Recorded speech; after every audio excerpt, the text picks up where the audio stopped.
Assalamualaikum warahmatullahi wabarakatuh. Halo Kang Teteh semuanya. Perkenalkan, kami dari kelompok 27 Sektor 5 Legasi yang akan mengadakan podcast lesehan. Sebelumnya, izinkan kami memperkenalkan diri.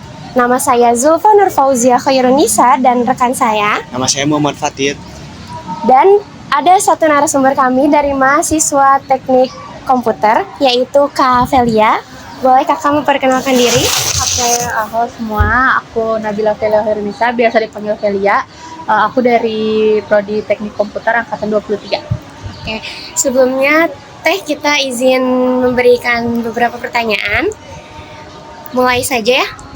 Yang pertama, bagaimana cara membuat anggaran bulanan yang realistis untuk mahasiswa?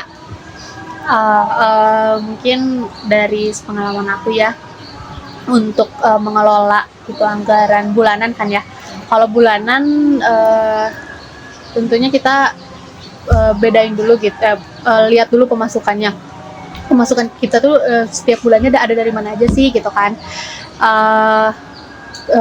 Kalau aku sendiri itu aku bedain antara pemasukan dari orang tua dengan pemasukan dari aku sendiri, karena aku juga sambil bekerja gitu. Kalau pemasukan itu udah sebenarnya pemasukan yang pasti itu bulanan dari orang tua nih misalkan. Nah, pemasukan pasti itu bisa dicatat dan dilihat. Jadi nanti dilihat gitu, bisa di list pemasukannya segitu, dan nanti pengeluaran bulanan tuh juga pasti ada pengeluaran yang tetap gitu, yang kita udah tahu kisaran harga per bulannya kita ngeluarin berapa. Itu tuh biasanya kebutuhan pokok, kayak misalkan kalau ngekos udah tahu kan gitu per bulannya berapa, dan kayak uang makan kira-kira, dan ya pokoknya yang wajibnya itu kan pasti ke-track gitu ya tiap bulannya, dan itu bisa kita masukin ke pencatatan gitu, antara pemasukan sama pengeluarannya gimana gitu. Jadi untuk keuangan sisanya atau lebihnya itu baru bisa kita pakai di kebutuhan yang ya sebenarnya bukan kebutuhan tapi keinginan, atau ya kayak keinginan kita pengen main lah atau pengen beli apa, itu baru bisa gitu. Jadi biar kelihatan lah di catatan pemasukan dan pengeluarannya gitu. Mungkin itu ya, kayak mencatat, melihat yang pentingnya. Sekarang pertanyaan kedua, apa saja sumber pemasukan tambahan yang bisa dimanfaatkan selama kuliah? Oke. Ini berarti general yang biasa mahasiswa dapatkan gitu ya. Sebenarnya banyak gitu ya, bisa dari freelance. Kita kan umur kita segini udah boleh gitu ya sambil bekerja karena udah legal. Jadi ya freelance kayak misalkan kalau kita punya skill bisa ngedit, itu kan kita bisa jasa open edit atau jasa kayak bikin naskah lah segala macam gitu. Apalagi kita juga kan sambil belajar mahasiswa gitu ya, bisa ngulik lah gitu sendiri hal kayak gitu. Terus juga bisa dari misalnya kalau kita jadi aslep tuh di kuliah, lumayan itu biasanya tuh dapat juga gitu uang tambahan dari dosennya. Terus juga bisa dari kayak jualan-jualan. Ini kan kita di kampus kayak banyak gitu ya, ada temennya, terus kayak ya lingkupnya makin luas lah gitu ya. Kita bisa manfaatin dengan jualan. Kalau misalkan ya kayak gini aja gitu, ditawar-tawarin ke teman-teman, itu kan bisa jadi masukan lain gitu tambah. Itu mungkin. Oke, baik. Pertanyaan selanjutnya, bagaimana cara mengelola pengeluaran agar sesuai dengan kebutuhan dan tidak boros? Nah, itu balik lagi kayak yang jawaban dari aku pertama, itu dibikin skala prioritas mungkin ya, mengenai pengeluaran. Dicatat aja gitu. Sekarang juga udah banyak aplikasi-aplikasi ya untuk mendata pemasukan, atau ya pokoknya mengatur keuangan kita lah gitu, bisa dimanfaatin gitu. Jadi biasanya kalau misalkan aku pribadi punya sebutan gitu, kayak aku tuh suka punya uang panas, uang dingin, sama uang beku. Itu tuh kalau uang panas tuh yang pasti kita pakai gitu tiap bulannya, yang pasti keluar gitu, kayak kebutuhan tadi, kayak makan, uang transport kayak gitu, makan pasti gitu pakai. Nanti uang dinginnya bisa kayak dari kalau kita pengen main, kita pengen beli sesuatu, kita pengen nonton bioskop, itu kan bukan suatu kebutuhan, tapi ya sometimes kita pengen gitu. Kalau uang bukunya sendiri itu uang darurat gitu, yang nggak kepikiran lah kita bakal ngeluarin uang untuk itu gitu. Jadi kalau udah darurat banget bisa kita pakai gitu.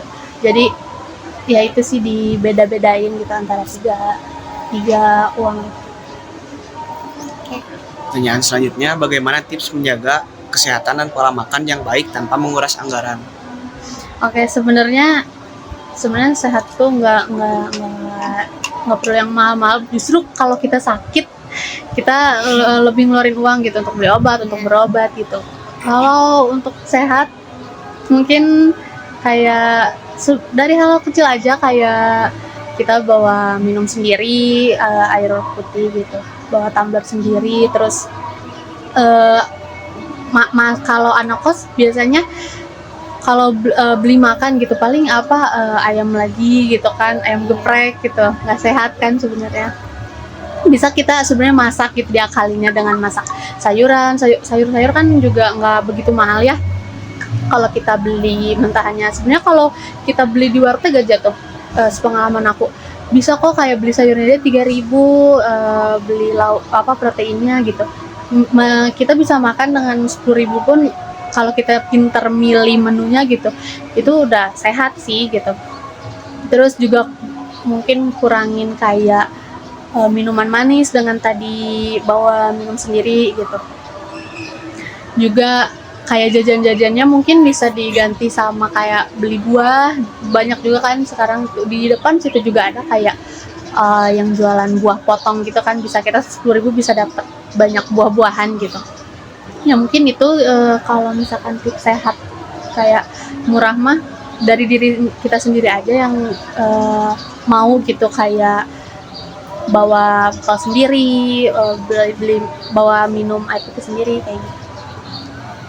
Lalu apa saja pilihan investasi yang cocok untuk mahasiswa dan bagaimana cara memulainya? Kalau investasi jujur aku nggak yang begitu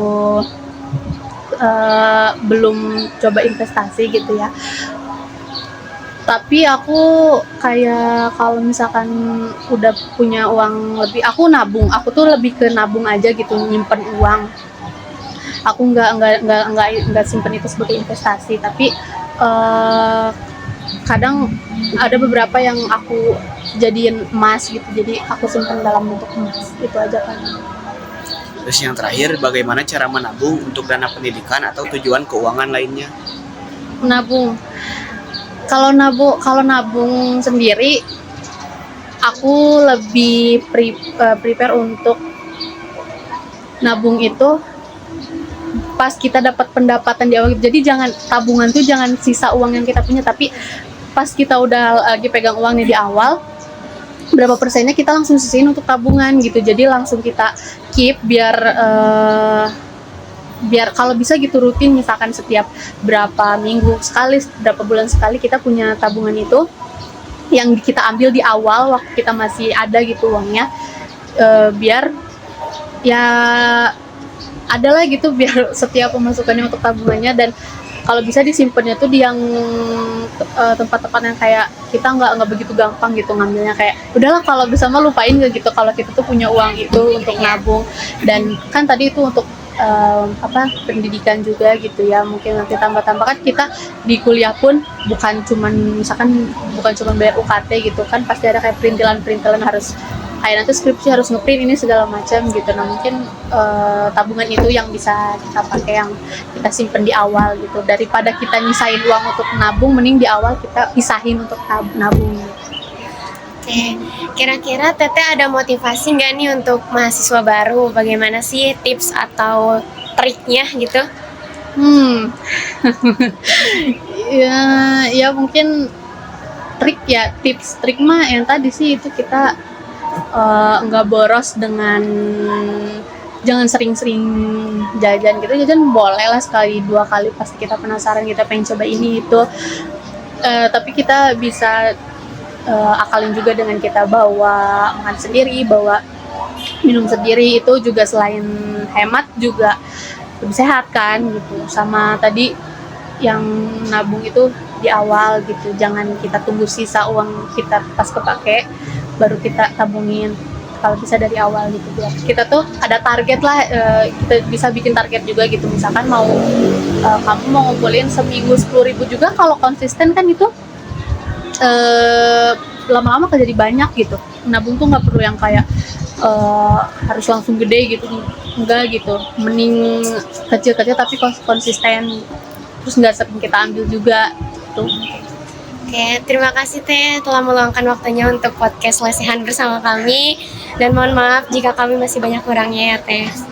Oke, terima kasih akan Teteh semuanya yang sudah menonton. Wassalamualaikum warahmatullahi wabarakatuh. Bye bye.